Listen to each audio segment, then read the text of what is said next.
Hello friends, welcome to my blog. એવું નથી બોલવું. તો હું બનાવતી હતી છોલે ચણા, એટલા માટે મેં છે એ કુકરમાં ચણા છે એ બાફવા મૂકી દીધા હતા અને હવે હું પ્રિપેર કરું છું ગ્રેવી. તો એટલા માટે મેં મરચાં, આદુ, થોડીક લસણની કળી એડ કરી દીધી હતી અને હવે હું એડ કરું છું કાપેલી ડુંગળી અને ટમેટાં અને હવે હું એકદમ સરસ બનાવી લઉં છું ગ્રેવી.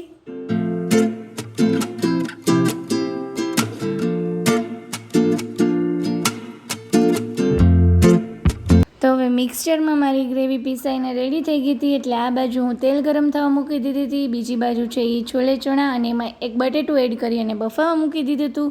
તેલ ગરમ થઈ ગયું એટલે મેં એડ કરી દીધો લીમડો, પછી રાઈ, થોડીક જીરું, લાલ સૂકું મરચું, એ બધું સરસ એકદમ સતળાઈ ગયું એટલે મેં એડ કરી દીધી થોડીક હિંગ અને પછી થોડીક હળદર અને આ બધું એડ કર્યા પછી મેં એડ કરી દીધી મારી જે પીસાઈ ગયેલી હતી ગ્રેવી અને પછી ફટાફટ છે ઢાંકણું બંધ કરી દીધું એટલે વઘારેમાં એકદમ સરસ બેસી જાય અને મસ્ત મસ્ત સુગંધ આવે.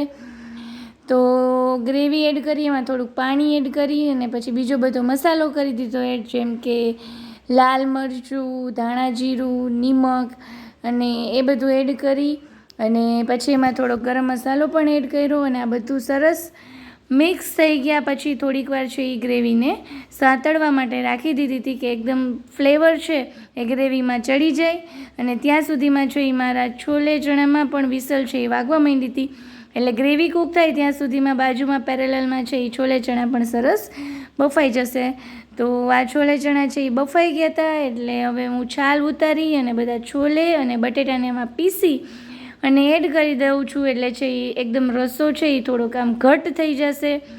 તો આ બધું એડ કર્યા પછી પાછું હું ફરી પાછું છે એ ઢાંકી અને થોડીક વાર માટે છે એ છોલે ચણા છે એ કૂક થવા દઈશ.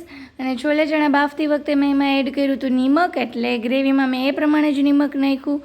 બાફતી વખતે છોલે ચણામાં નિમક એડ કર્યું હતું એટલે એ પણ એકદમ સરસ મીઠા લાગતા હતા. તો થોડીક વાર માટે આવી રીતે કૂક થવા દીધું. પછી એમાં 1 ચમચી એડ કરી દીધી હતી ફ્રેશ મલાઈ અને મલાઈ એડ કર્યા પછી કલર થોડોક ડલ થાય એટલે મેં પાછું થોડુંક ઉપરથી એડ કરી દીધું હતું લાલ મરચું અને એટ ધી એન્ડ બધામાં છે એ કોરિએન્ડર તો હોય જ, મતલબ ધાણાભાજી. તો સૌથી લાસ્ટમાં મેં એડ કરી દીધી ધાણાભાજી. તો ચોમાસામાં ઘરમાં બેઠા બેઠા શું કરવું, તો મેં મસ્ત બનાવી નાખ્યા છોલે ચણા અને એની સાથે બનાવી હતી ગરમા ગરમ પૂરી.